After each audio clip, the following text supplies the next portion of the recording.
Bahkan ustadz yang terkenal, saya tidak mau sebut namanya, ya. Sekarang podcast dengan dukun psikologi kesurupan itu nggak ada, Pak. Ini jujur aja nih, saya mau main di mana, di kiri apa di kanan, itu maksud saya nih. Saya cerita dulu. Di dalam ilmu psikologi, ruqyah itu tidak ada, bahkan saya kesurupan itu tidak ada. Ya, karena di dalam ilmu psikologi ada yang namanya abraksi. Tahu abraksi? Reaksi tidak normal orang yang punya mentalitas rusak.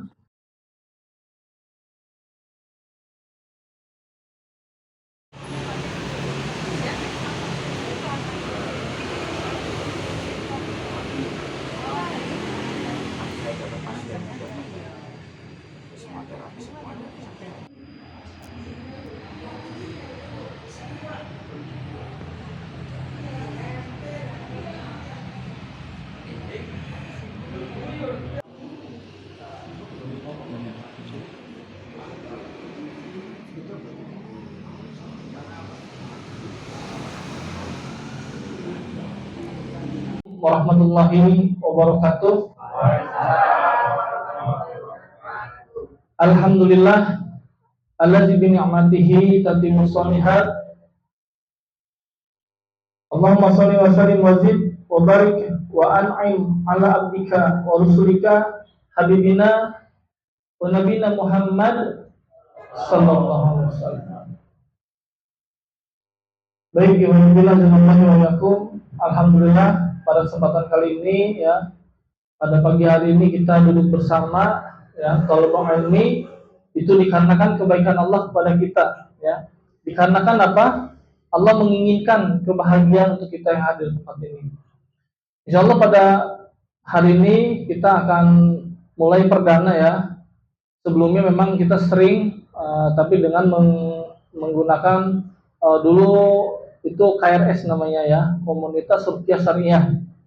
Dan sekarang memang sudah tidak kurang aktif lagi di KRS ya.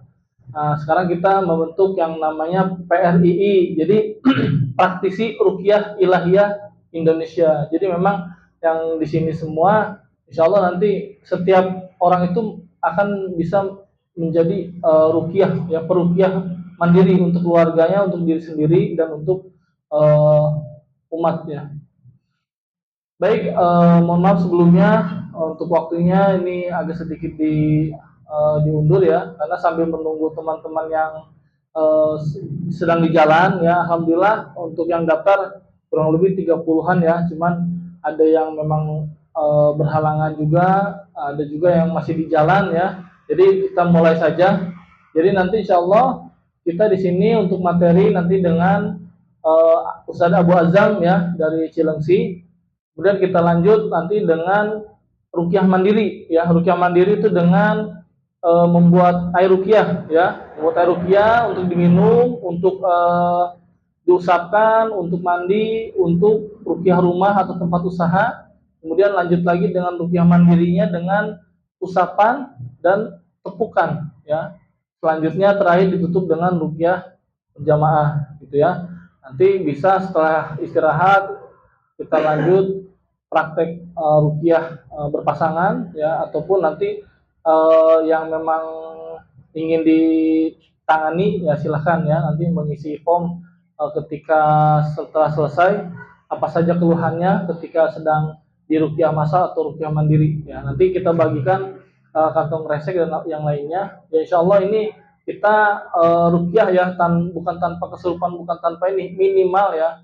Jadi ruqyah itu intinya hijrah ya. Jadi jangan takut kesurupan atau nanti muntah, jaim-jaim, jangan. Nanti yang ada bisa di rumah reaksinya gitu ya. Jadi mumpung di sini ada yang nanganin gitu ya. Jangan jaim-jaim. Kalau mau muntah, muntahin gitu ya. Baik, untuk materi selanjutnya kita langsung saja kepada Ustadz kita, pembina PRII kita ya, itu Ustadz Abu Azam dari Cilengsi. Tafadhol maskur Ustadz.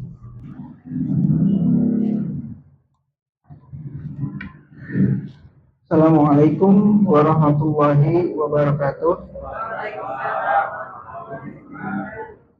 Alhamdulillah nahmaduhu wa nasta'inu wa nastaghfiruh ونعوذ بالله من شرور أنفسنا ومن سيئات أعمالنا من يهده الله فلا مضل له ولا يضلل ولا هادي له أشهد أن لا إله إلا الله وحده لا شريك له وأشهد أن محمدا عبده ورسوله لا نبي بعده اللهم صل على محمد وعلى آله وأصحابه أجمعين amma ba'du.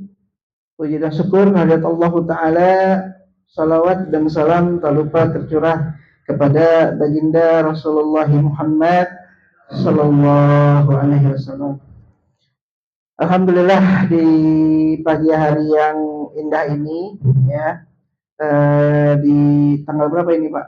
13 September ya, 13 September 2025 kita alhamdulillah ini pertemuan pertama ya di komunitas yang kita kita buat begitu, komunitas yang insya Allah menjadi pemersatu para praktisi ruqyah atau proki ya, atau roki. Jadi nama terapinya ruqyah ya, tetapi nama terapisnya roki, ar-roki. Ya, keren Pak, kita kayak penyanyi rock begitu. Masya Allah. Ya kalau Al-Hijamah kan nama praktisinya Al-Hajjam. Ya, kalau peruqyah itu nama praktisinya Ar-Roki. Kalau SGFT nama praktisinya Shafter gitu ya Pak ya. Nah, oke.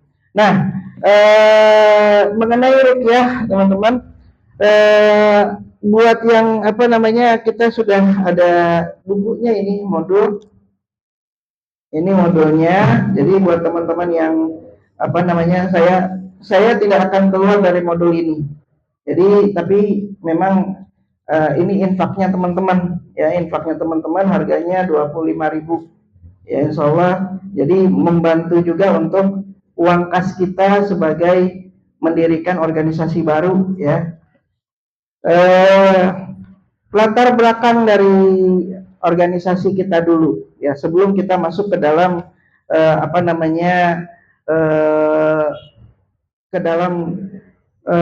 materi. Kenapa sih kok harus ada lagi komunitas baru begitu ya? Karena keprihatinan Pak, keprihatinan melihat gejala-gejala di luar sana, para proki itu ya, itu berbeda satu sama lain ya. Kita dilihat di luar sana itu juga membuat pemahaman-pemahaman yang simpang siur ya akan ruqyah itu sendiri ya, membuat pemahaman-pemahaman yang simpang siur akan ruqyah itu sendiri. Di luar sana ada yang namanya komunitas peruqyah Ahlus Sunnah Aswaja, Ahlus Sunnah wal Jamaah ya. Ada di luar sana juga komunitas peruqyah banyak lah ya, ada Rehan Hati dan lain-lain begitu ya. Tetapi keprihatinan juga di luar sana ya, apalagi dengan gejalanya. Ada adinda saya namanya pesulap merah, Marcel ya, dari tahun 2020 ketika COVID ya, Marcel harusnya dia sudah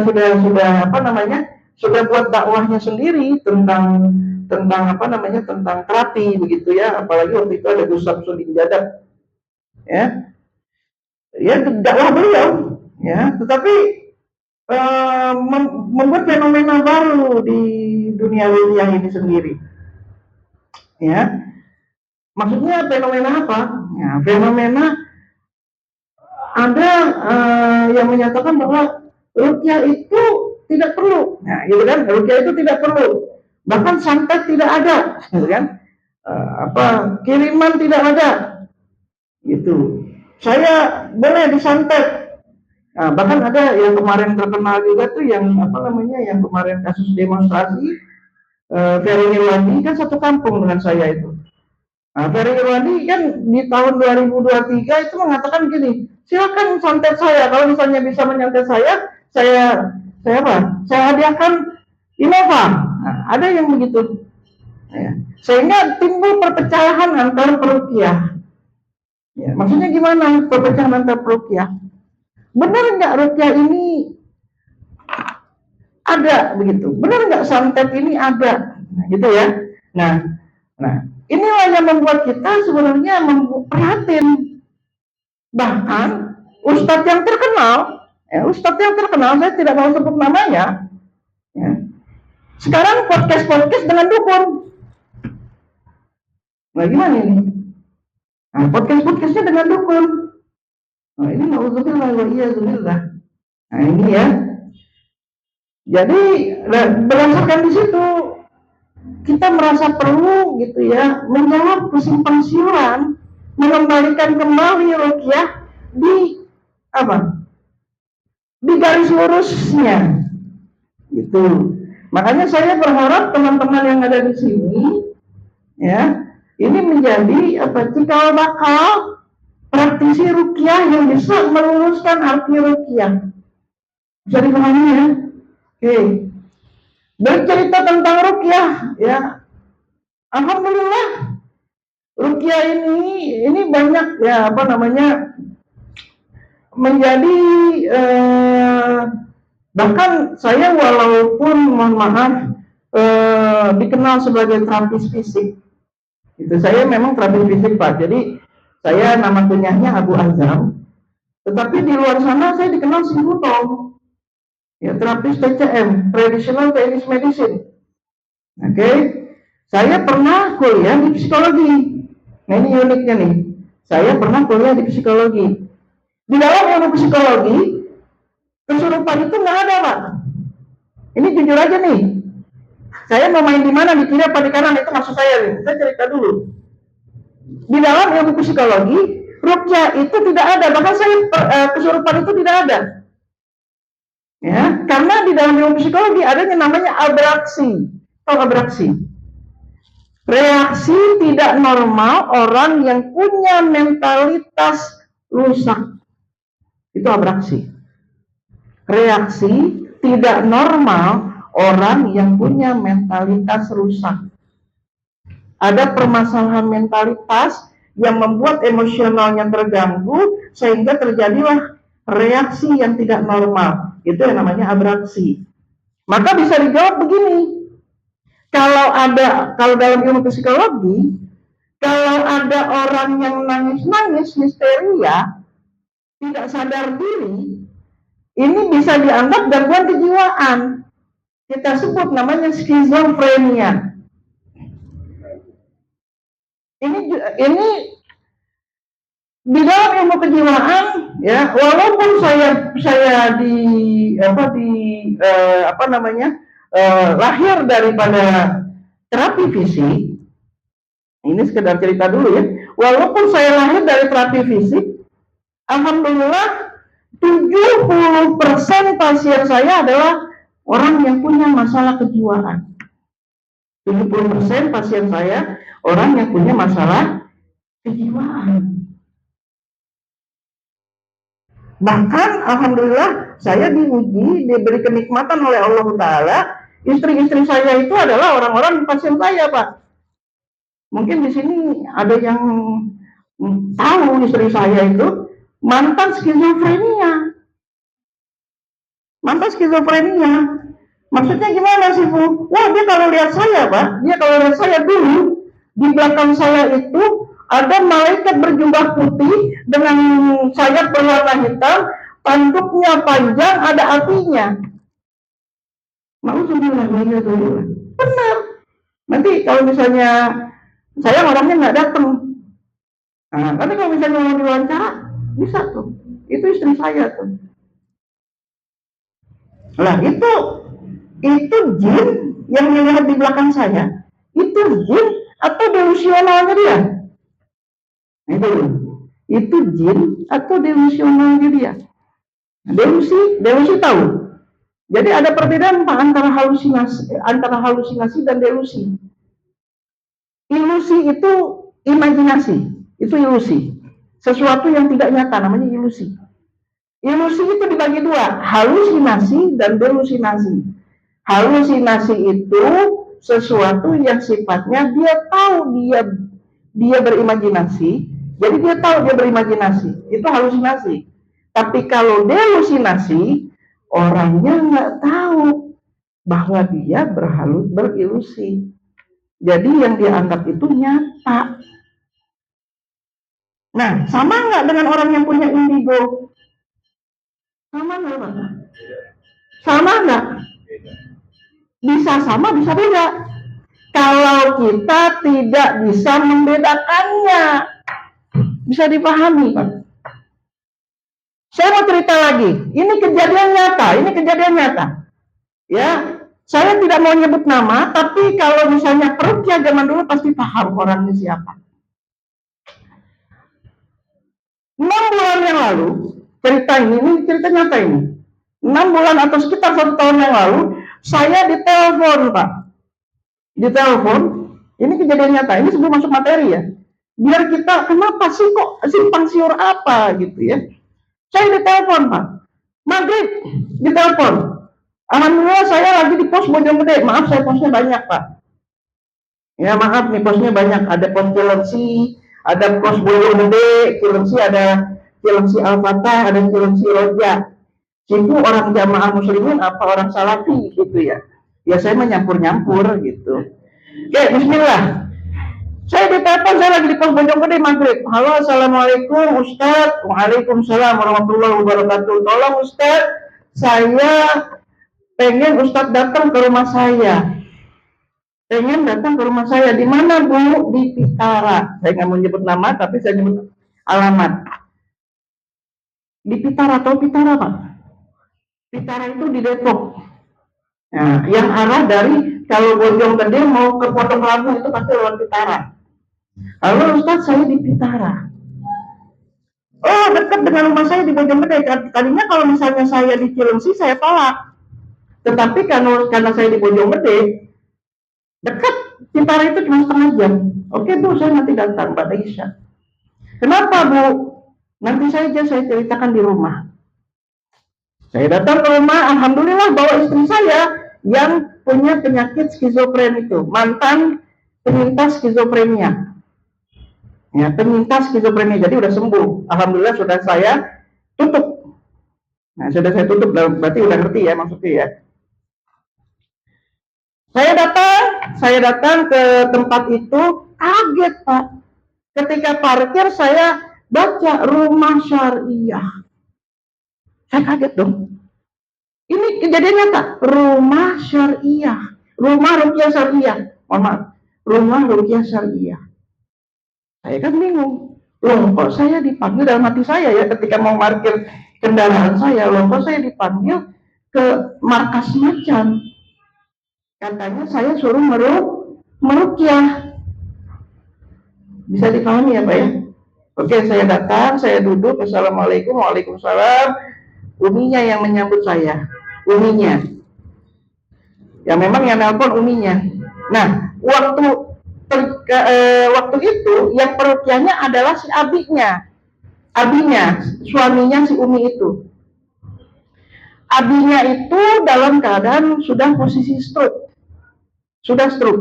Tetapi saya menerapi bukan terapi stroke. Saya suruh menerapi ruqyah. Oke, saya tanya, Umi, ini apa nggak salah saya suruh meruqyah di tempat ini? Enggak salah Ustaz. Siapa yang mau diruqyah? Abi. Oh enggak, Abi nggak perlu, insya Allah udah ada terapisnya. Oh ya udah. Siapa yang mau diruqyah? Tiga-tiganya disebut anak-anaknya kan 3, Pak. Dia punya anak 3, si Umi ini punya anak 3. Yang satu usianya sudah 35 wanita, tapi belum punya suami. Yang satu usianya 37, belum punya istri juga. Yang satu lagi usianya 28. Temannya beda-beda.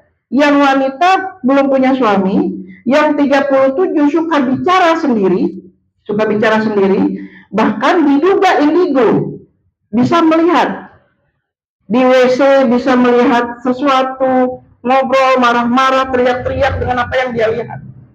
Oke? Yang satu, yang masih usia 28 laki-laki, itu punya kepercayaan diri rendah. Dia bilang orang kalau misalnya deket dia, selalu orang itu menganggap dirinya bau. Gitu, bisa dimengerti? Oke. Saya tanya sama si Umi, ini tolong yang paling berat aja. Menurut Umi yang mana yang paling berat? Karena saya nggak mungkin, karena udah isya. Satu aja gitu, kita pengen lihat gejalanya. Oke, didatangkanlah yang anak pertama, yang laki-laki, yang usia 37, yang bisa ngomong sendiri, yang teriak-teriak kalau lagi di WC, teriak-teriak lagi di kamar. Ya, oke, kita ngobrol. Assalamualaikum bang, waalaikumsalam. Ada istri saya di samping. Assalamualaikum, waalaikumsalam. Oke, kenapa bang? Nggak tahu saya, bingung saya. Kata dia begitu. Lah abang lihat apa? Kamu kenal Sarudin nggak? Sarudin, kamu kenal Sarudin? Sarudin guru saya. Ada di WC. Saya, wah ini orang ngomongnya udah kacau nih. Dia ngomong ini itu ada ini ada itu di kamar begitu ya. Saya tanya sama istri saya, yang saya manggilnya sayang, ya. Kamu tahu nggak dia penyakit apa? Kata istri saya apa? Ih kok mirip aku ya? Bisa dimengerti? Ih kok mirip aku ya? Jadi menurut istri saya punya penyakit skizofrenia. Berapa orang yang didatangkan sama si Umi? Tahu berapa orang yang didatangkan sama si Umi itu? Udah 3-5 orang para peruqyah. Karena kan si Abinya peruqyah nih. Si Abinya peruqyah, jadi kan punya komunitas ruqyah, betul? Nah, si Abinya itu juga dulunya guru ruqyah, senior kita untuk wilayah Depok dan sekitarnya. Akhirnya para peruqyah ngomongnya apa? Oh si Abi dulunya punya buhul. Oh si Abi dulunya ngehikmah. Maaf, tahu hikmah? Hikmah itu satu aliran bela diri yang mendawam. Oh si Abi dulunya punya jimat-jimat raja-raja. Oh si Abi dulunya inilah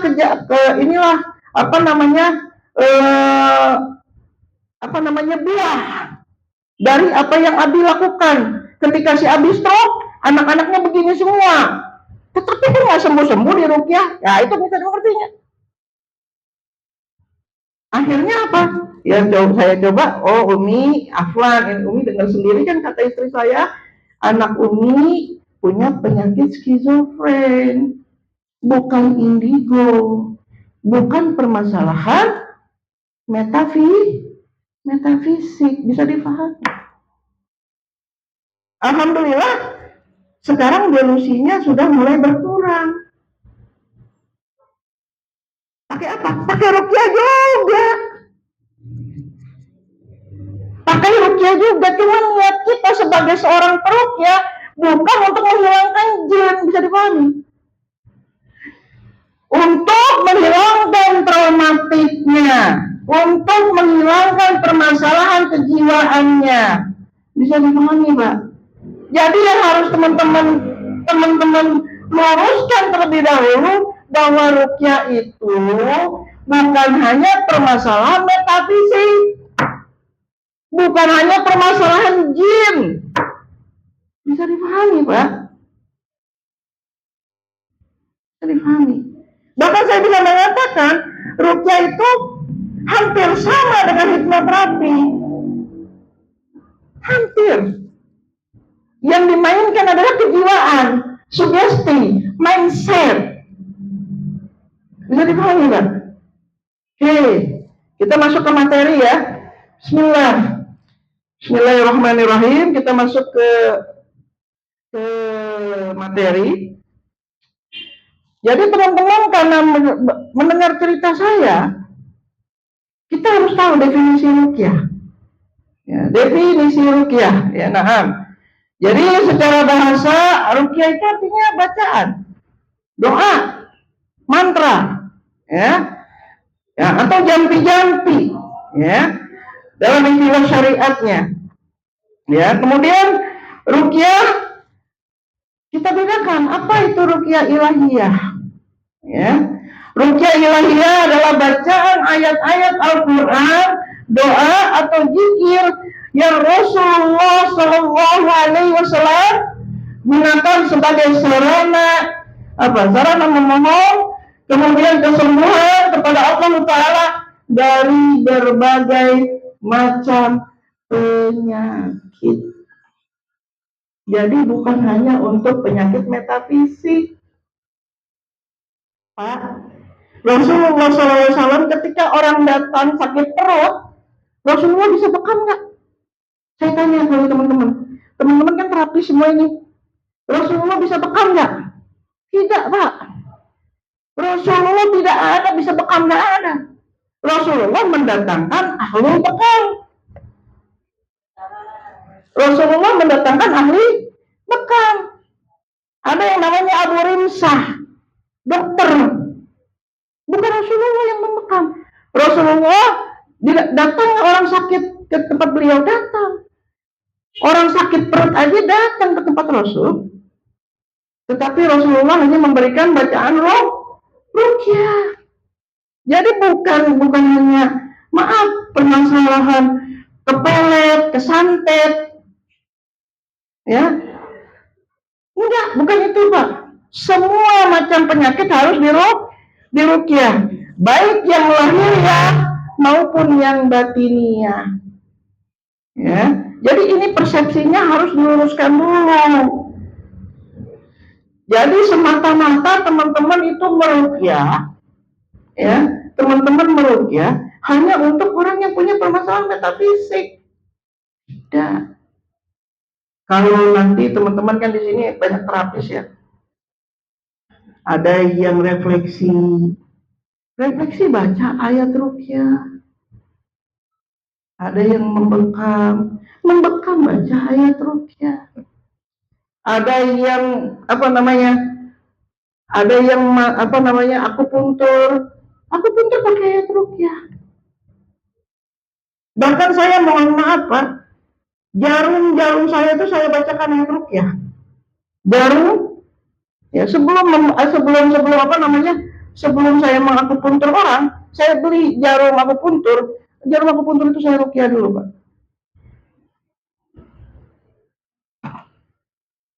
Ketika mencuci alat bekam, ketika taruh alat bekam di wadahnya, alat bekam itu saya ruqyah dulu, Pak. Itu ya. Jadi ruqyah ini hanya permasalahan enggak, gitu ya. Buat permasalahan semua macam penyakit. Jadi ini harus diluruskan. Makanya mohon maaf kalau disimpang siurkan, ruqyah ini terus simpang siur sampai sekarang. Ribut aja. Ya, gitu ya.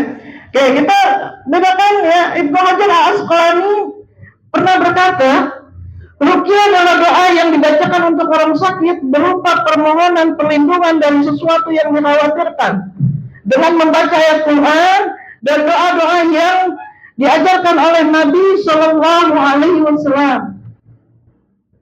Nah, itu kata Ibnu Hajar Al-Asqalani. Berarti kalau yang nggak diajarkan oleh Nabi Shallallahu Alaihi Wasallam itu tidak boleh. Ya, makanya ada perbedaan antara ruqyah syariah dan ruqyah syirkiyah. Nah, kita bedakan sekarang ya antara ruqyah syariah dan ruqyah syirkiyah. Apa itu ruqyah syariah? Ruqyah syariah adalah ruqyah yang sesuai dengan syariat yang dibawa oleh Nabiullah Shallallahu Alaihi Wasallam. Ya, ciri-cirinya ruqyah syariah. Satu, ya, menggunakan ayat-ayat Al-Quran. Ya, menggunakan ayat-ayat Al-Quran. Yang kedua, menggunakan doa-doa yang masyhur. Ya, doa-doa yang masyhur adalah doa-doa yang terdapat pada hadis Rasulullah Shallallahu Alaihi Wasallam. Ya, banyak. Ya. Kemudian dibaca dengan bahasa Arab atau bahasa yang jelas maknanya. Nggak ada pakai bahasa Sanskerta, nggak ada Pak. Bahasa Kejawen. Lah kalau perukiannya aja nggak ngerti pakai bahasa apa gitu ya, Meragani Sukmo. Saya orang Padang. Lah gimana? Singkulo Meragani Sukmo gitu ya. Ada yang kayak gitu Pak? Ada. Wah itu ilmu meraga sukma itu. Astral projection. Ada yang kayak gitu, ada, saya pernah dapati yang kayak gitu Pak. Jangan disebut namanya. Ya, dibaca dengan bahasa Arab atau jelas maknanya. Kemudian kedua, keempat, tidak mengandung kesyirikan. Ya, tidak mengandung kesyirikan. Saya pernah dapati ada zikir-zikir, ya Abdul Jabbar, ya Abdul Aziz. Lo mintanya ke hamba. Ada Pak. Ada, saya pernah dapat yang begitu. Ya Abdul Jabbar, ya Abdul Jabbar, ya Abdul Jabbar. Ah, syirik ini. Enggak boleh. Sifu itu kan Asmaul Husna, Palelu, Menyan. Al Jabarnya iya Asmaul Husna. Abdul Jabbar bukan Asmaul Husna. Hamba Jabar kan, hamba Aziz. Enggak boleh. Ya, atau mohon maaf misalnya meminta ya sesuatu supaya hadir. Meminta sesuatu supaya hadir. Saya pernah dapati ada namanya, mohon maaf, oh ini anak ibu saya ya. Dulu, Masya Allah. Ada saya dapati misalnya hadiran abadan abada. Wah ini. Tahu artinya hadiran abadan abada? Hadirlah engkau yang abadi di atas yang abadi. Waduh. Ada, saya nggak mau nyebut wiridnya ya, nanti diamalin lagi sama kalian. Saya hafal wirid-wiridnya begitu, hati-hati. Karena memang mohon maaf, dulu sebelum saya hijrah ke arah yang lebih baik, saya sempat Pak jadi praktisi yang begitu. Makan beling, makan baygon, itu mah kerjaan saya waktu SMA. Iya, jikir-jikir ngisi-ngisi. Makanya jikir-jikir kayak begitu ya, bukan jikir, wirid-wirid kayak begitu, saya hafal banget dah. Ya, jangan, nggak boleh. Ya, kemudian pelaksanaannya disertai dengan keyakinan bahwa kesembuhan hanya datang dari Allah Ta'ala. Ini kesembuhan kita yakini bukan datangnya dari Kang Dana, bukan dari Basri, bukan dari saya si Futom. Bisa dimengerti Pak? Kata Rasulullah SAW kepada Abu Rimsa. Abu Rimsa itu dokter. Ya Abu Rimsa, kamu tahu siapa dokternya? Kata Rasulullah. Hah? Kemudian kata Abu Rimsa, siapa ya Rasul? Kamu itu bukan dokter, yang dokter Allah. Kamu cuma teman si sakit. Maka jangan buat janji-janji udah, ya. Kalau misalnya sembuh, Masya Allah, Allah menyembuhkan pasien kita melalui wasilah kita, melalui herbal yang kita lakukan, melalui ruqyah yang kita bacakan, ya. Nah, itu syarat ruqyah syariah. Kemudian teman-teman juga harus tahu apa itu ruqyah syirkiyah. Ruqyah syirkiyah ya berlawanan dengan syariah. Apa itu ruqyah syirkiyah? Ruqyah yang apa? Yang tidak sesuai dengan syariat apa yang dibawa oleh Allah Ta'ala kepada Rasulnya. Ruqyah yang mengandung nilai-nilai syirik, nilai yang mengandung nilai-nilai syirik. Ya lawannya tauhid itu syirik Pak. Hati-hati ini, hati-hati. Karena syirik itu adalah dosa yang tidak bisa diampuni. Saya selalu mengatakan kita sebagai seorang terapis, kita itu tipis Pak, tipis banget antara dunia hitam dan dunia putih. Tipis banget. Ya. Yang pertama, ya, ruqyah syirkiyah itu syaratnya satu, mengandung unsur memohon kepada jin, ya, atau selain Allah. Mengandung unsur memohon kepada jin atau kepada selain Allah. Nah, ini saya sering dapati nih. Ini saya sering dapati pada teman-teman yang saya uji itu menganggap dirinya punya khodam. Saya saya mohon maaf ya, saya memang sering bercanda begitu. Tapi bercandanya saya itu sebenarnya ngetes, manipulasi. Bisa dipahami Pak, ngetes atau manipulasi. Maksudnya gimana? Nah, saya sering tuh nganggap teman-teman, ibu punya jin nggak? Punya, kata dia gitu. Nah, atau misalnya orang yang nggak punya hodam, misalnya gitu ya, orang yang nggak punya hodam, tapi percaya dia punya hodam, jadi tuh hodam. Percaya nggak Pak? Orang yang nggak punya hodam, tapi dia percaya punya hodam, jadi tuh hodam. Karena apa? Karena dia akan menganggap dirinya apa yang dia lakukan itu hodamnya yang bantu. Bisa dimengerti Pak? Ada contoh. Ini kan saya kan di dunia terapi sebagai seorang guru juga Bu. Ada contoh murid saya Pak, banyak macam-macamnya. Ada yang udah jadi mbah, ada yang udah jadi ki, ada yang udah jadi eyang, ada yang udah jadi ratu. Bener ini mah Pak, nggak bohong. Ada udah yang jadi ratu udah. Nah, misalnya contoh Pak, kita makan ini bahasanya pertama ya, mengandung unsur memohon pada jin atau selain Allah. Saya sering dapati orang-orang yang menganggap dirinya ada yang ngedampingin Pak. Oh gampang aja, nanti yang sebelah saya yang bantu. Padahal saya nggak minta bantuan. Bisa dimahami nggak?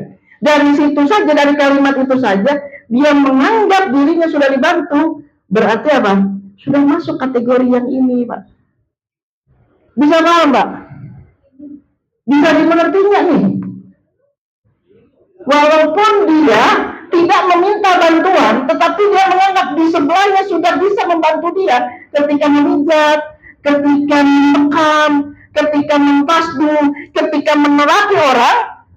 Dia menganggap yang di sebelahnya ada yang membantu, ini sudah masuk kategori yang ini. Walaupun dia tidak punya hodam. Bisa paham nggak? Karena jin itu bebas. Jin itu bebas. Bebas Pak. Jin itu sifatnya fasad, merusak. Bisa dipahami nggak maksudnya di sini? Misalnya si fulan, oh nanti saya ketika membekam, saya ketika mempasdu, ini pasti ada yang ngebantu saya. Saya mah tenang aja sih Bu, saya ada yang ngebantu. Si Bu, saya mah nggak pernah minta bantuan kepada yang di samping saya. Walaupun ini sekedar delusi dia, sekedar delusi, karena di luar sana ada terapis yang cuma delusi Pak, cuma cuma imajinasi, cuma manipulasi pikiran dia. Itu sudah masuk ke lahan ini, karena dia menganggap bahwa yang di sebelahnya itu membantu dia. Itu sudah masuk kategori kesyirikan ini. Makanya saya mengharap kepada teman-teman, kalau memang ingin menjadi penterapis ruqyah, ya, berhati-hati betul. Ya, karena apa? Allah Ta'ala tidak mengampuni dosa syirik.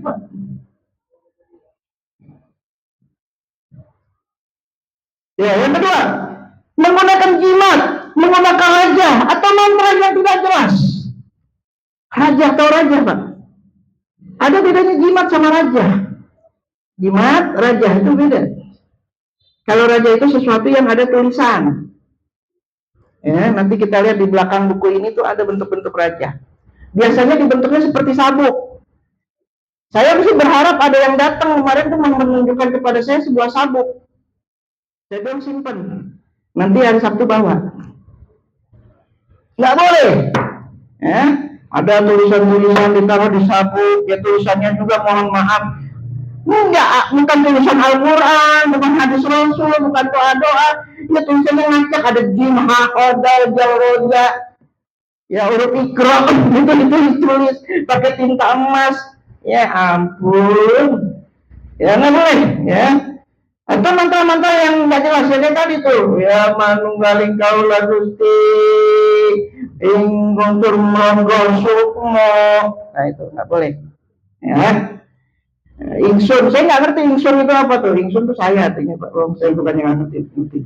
Oke, ketiga, memakai bahasa asing yang tidak dipahami. Ya, tadi saya katakan, memakai bahasa asing yang tidak bisa dipahami. Ya. Saya sering dapati, mohon maaf, ada orang yang mohon maaf pakai katanya bahasa nggak jelas. Ada yang kayak gitu. Ya, ada yang kayak gitu Pak. Saya mah sering dapetin karena boleh punya saya sendiri Pak. Saya mah sering ngerjain mereka. Senang saya ngerjainnya. Kemudian diyakini memiliki kekuatan sendiri selain Allah Ta'ala. Nah ini yang nggak boleh. Meyakini punya kekuatan sendiri. Wah, ini biasanya saya sering dapati, mohon maaf banget. Saya sering dapati orang-orang yang mengaku zuriyah. Yang mengaku zuriyah. Ya, Habib lah gitu ya. Nah, ini mohon maaf ya, saya bukannya buat teman-teman muhibin, saya bukannya anti Habib, bukan. Tapi saya nggak suka cara yang begitu. Karena saya Julia, saya Habib. Nah, ini bukan hanya Habib aja, Sayyid, Syarif, juga sama. Ya, keturunan Sunan Gunung Jati, keturunan Sunan Ampel, keturunan Sunan Bonang. Ya. Keturunan apa kalau di Sumatera Barat Sayyid Abdullah, keturunan Tuanku Imam Bonjol, karena Tuanku Imam Bonjol adalah Sayyid, merasa dirinya punya darah Rasulullah SAW, punya kemampuan sendiri. Wah, Allahu Akbar. Tak, nggak ada Pak, nggak ada. Hasan tahu Hasan radhiyallahu an meninggal Pak, karena apa? Karena diracuni oleh istrinya. Itu yang memang cucunya Nabi. Husain dipenggal di Karbala. Itu cucunya Nabi. Siti Fatimah kata Nabi, kalau Siti Fatimah mencuri, potong tangannya. Bisa dipahami Pak? Jadi nggak ada yang namanya orang punya kekuatan, apalagi mohon maaf, bukan Juriah aja digituin gitu. Apalagi yang bukan Juriah. Apa tuh? Wah, saya keturunannya Joko Tingkir. Saya pernah bertapa. Saya pernah begini begitu. Wah. Makanya ini hati-hati ya, hati-hati kita sebagai seorang tabib jangan menganggap diri kita lebih hebat dari Allah Ta'ala. Yang menyembuhkan hanya Allah. Sifu tangannya miracle, ajaib. Waduh, hati-hati nih. Ada yang ngomong begitu tuh? Wah, Sifu mah keren, tangannya miracle. Sembuh orang, Masya Allah, miracle tangan gua. Hampir tuh saya dibawa kesirikan tuh kan itu. Makanya hati-hati dengan pujian-pujian. Hati-hati, karena itu bisa membawa kita kepada kesyirikan. Ya, hati-hati ya. Nah, itu. Jadi kuncinya ruqyah syar'iyah sama ruqyah syirkiyah itu bedanya. Ya. Oke, dalil-dalil tentang ruqyah. Nah, Al-Isra ayat 82. Ya. Allah berfirman, dan kami turunkan Al-Quran menjadi penawar dan rahmat bagi orang-orang yang beriman. Dan Al-Quran tidak menambah kepada orang-orang yang zalim. Ya. Dan juga kerugian. Kemudian hadis tentang ruqyah dari Auf bin Malik al-Asja'i radhiyallahu anhu berkata, kami dahulu melakukan ruqyah pada masa jahiliyah. Lalu kami berkata, wahai Rasulullah, bagaimana pendapat Anda tentang hal ini? Beliau bersabda sallallahu alaihi wasallam, perlihatkanlah kepadaku ruqyah kalian. Tidak mengapa ruqyah selama tidak mengandung syirik. Gitu ya. Jadi Rasulullah SAW ketika ditanya oleh Allah, sahabat, Rasulullah, kami dulu ketika sebelum masuk Islam meruqyah orang. Tunjukkan, kata Rasul, tunjukkan. Bagaimana ruqyah kalian? Kalau tidak mengandung syirik, silakan. Makanya Pak, saya mohon maaf nih, ini saya juga punya cerita menarik. Saya pernah meruqyah orang Katolik, Pak. Saksinya ada di sini. Saya pernah meruqyah orang Katolik, Pak. Nyambung, Pak, bisa. Gini-gini dia. Bisa, Pak. Ya. Masya Allah, ya. Oke. Kemudian ruqyah Nabi SAW. Dari Aisyah radhiyallahu anha berkata, Nabi SAW biasa meruqyah sebagian keluarganya dengan mengusap tangan kanan beliau seraya berkata, Allahumma rabbanas azhir ba'sa isfi antas safi la sifa'a ila sifauka sifa'an la yughadiru saqaman. Ini harus hafal nih. Kenapa harus hafal? Kita sebagai pembekam, Pak, atau sebagai seorang pemijat, udah sebelum bekam tuh usah sambil baca doa ini. Atau ketika memijat, ya, ketika memulai mengekop orang, kita baca ayat ini. Ketika datang ke orang yang sakit, kita baca ayat doa ini. Nah, ini cara Rasul. Ya, harus hafal udah. Ya. Oke, kita lanjut ke bab yang selanjutnya, fungsi dan kedudukan ruqyah ilahiyah. Oke. Yang pertama, ruqyah ini adalah sebagai sifat. Ruqyah